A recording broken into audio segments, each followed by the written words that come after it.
And people said that she was really kind of fragile, very, very hot-tempered. She would get angry very quickly, and everyone in her circle knew this.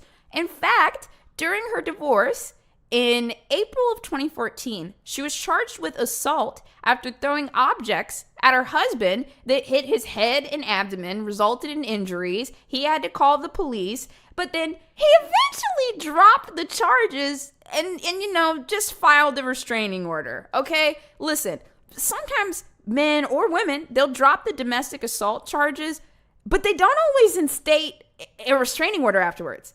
This guy probably dropped the charges because he's scared of the bitch, and then he put the restraining order into play. But let me tell you something about Heather Barbara. She didn't give a fuck. The minute that they put out that restraining order, she said, oh no, not me. You're not going to do this to me. So she was violating this restraining order over and over and over again. She was sending him messages. She was calling him from blocked numbers, calling him from burner phones, stalking his Facebook. Everybody knew that Heather was a little off. Even this guy we found on his Facebook. Now, Joseph says, scary. And Heather said, shut up, fly. And then he just said, mugshot. This is to a Facebook status that doesn't exist because when I was scrolling through her page, it looked to me as though Heather's attorney had her Facebook cleared out of any bad things, statuses, and whatnot. All of her statuses had been deleted and they were just empty like this while they still had all the likes and comments and whatnot, right? And on top of that, a lot of people in the town know that Heather was kind of a drug addict and it ramped up after the divorce. She liked any of that stuff. And on top of that, the person that she would do it with was her brother, Robbie. One thing that's really important to remember, I talk about addiction sometimes, I talk about people's struggles with addiction, and people that are addicts know that one way to finally end the addiction is you have to break away from your drug partners. You have to, okay? A lot of people that use kind of have a little drug buddy. They have their heroin buddy, they have their cocaine buddy, you might have your drinking buddy. You know that when you guys go out, you love to get f***ed up together, right? Well, when people decide to quit that drug and get off of it, the first thing that they're told in like AA or any anonymous like classes is you have to get rid of that drug buddy. But for Heather, that drug buddy was her brother. After a while, Heather loses everything. She dives even deeper into her drug addiction, and the courts end up ruling that the husband can keep the kids. Y'all know the courts tend to side with mothers a lot of times. Like, it's even like a law. Like, I think women, like mothers usually have the first priority to their child. And so for the husband to take everything, like the money, the house, the children, the everything, Heather doesn't like this at all, because to a narcissist, when you take their money, you take their home, you take their relationship, and you take their children, in their eyes, they're like, who the fuck are you? Who the fuck do you think you are? All the love is gone, because it's all about them at this point. Now, I talk a lot on this stream about internalization. A lot of the cases I talk about usually involve internalization. I don't give a fuck about serial killers. I don't care about all this. I like to talk about real people that have real trauma and real bad habits that a lot of people have that result in something horrible, so that some people can pay attention to yourself or those around you. Now, internalization is incredibly dangerous, especially when you're covering up strong, angry feelings and you're repressing them with drugs. You're just putting them in a little box, and eventually that box is going to get overstuffed. So Heather ends up moving back in with her mother, and her mother was very supportive. She let her back into the house, but Heather and her mother had a very, very close but tumultuous relationship. Oh man, Heather and her mother were trauma bonded because they knew exactly how to criticize each other and push each other's buttons and then get away with it and do it again the next day. They were constantly pushing each other's buttons. And every day there was a new victor. Someday it was Heather, someday it was her mother, someday it was Heather, someday it was her mother. Remember, Heather also has a daughter.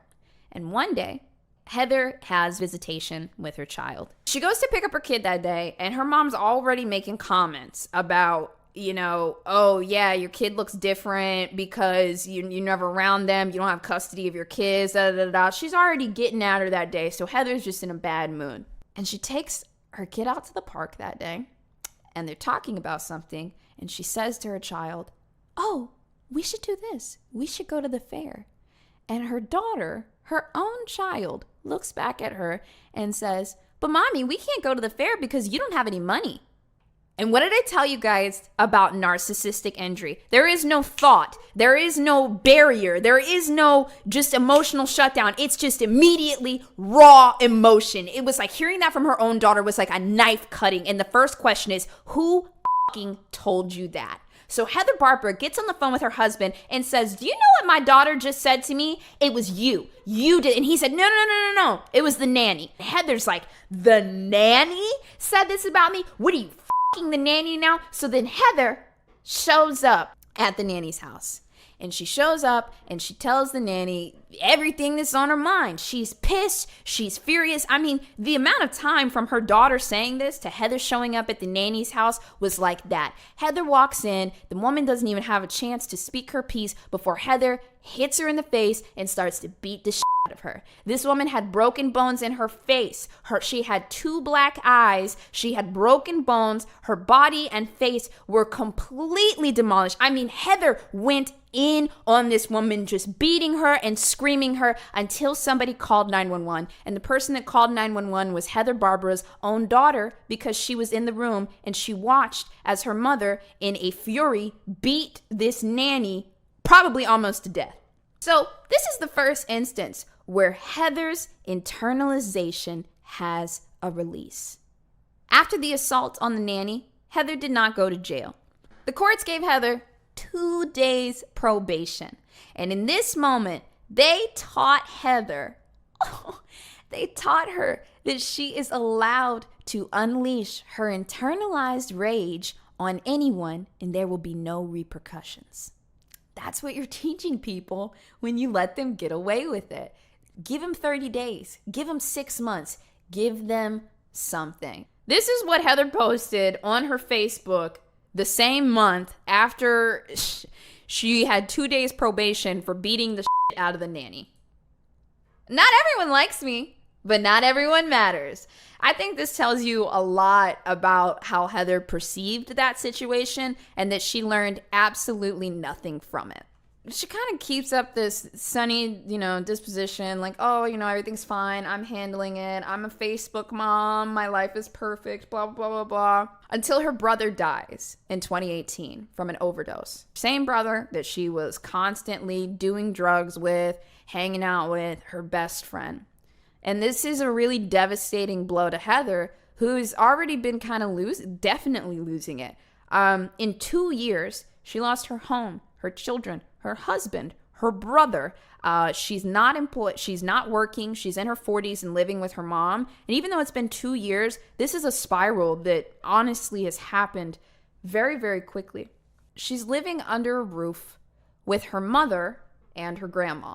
But one thing that happened, which I kind of understand, is Heather's mom was so upset by the loss of her son that she really started to blame Heather. She would tell her that she was the reason why Robbie started using drugs. Robbie would still be here if it wasn't for Heather.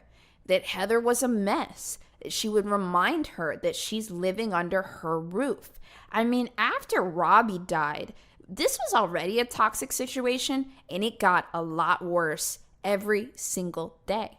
And if you pay attention to Heather's habits so far, her tendency to kind of let things wash over her back and act like nothing's happening, over the past couple of weeks where her mother is making comments every day attributing her brother's death to her actions, that's been building up in Heather for a very long time. And on top of that, Heather hasn't stopped using drugs. She never stopped. And what do people that are addicted to drugs but don't have jobs do? They steal. Heather had been stealing money from her mother. And when her mother found out, of course, she's furious. And Heather's telling her, "Fuck you. You've got the money. You've always had money. It doesn't matter if I'm taking a 50 spot or a 100 spot. I need it. Do you want me to be acting like this constantly?" And her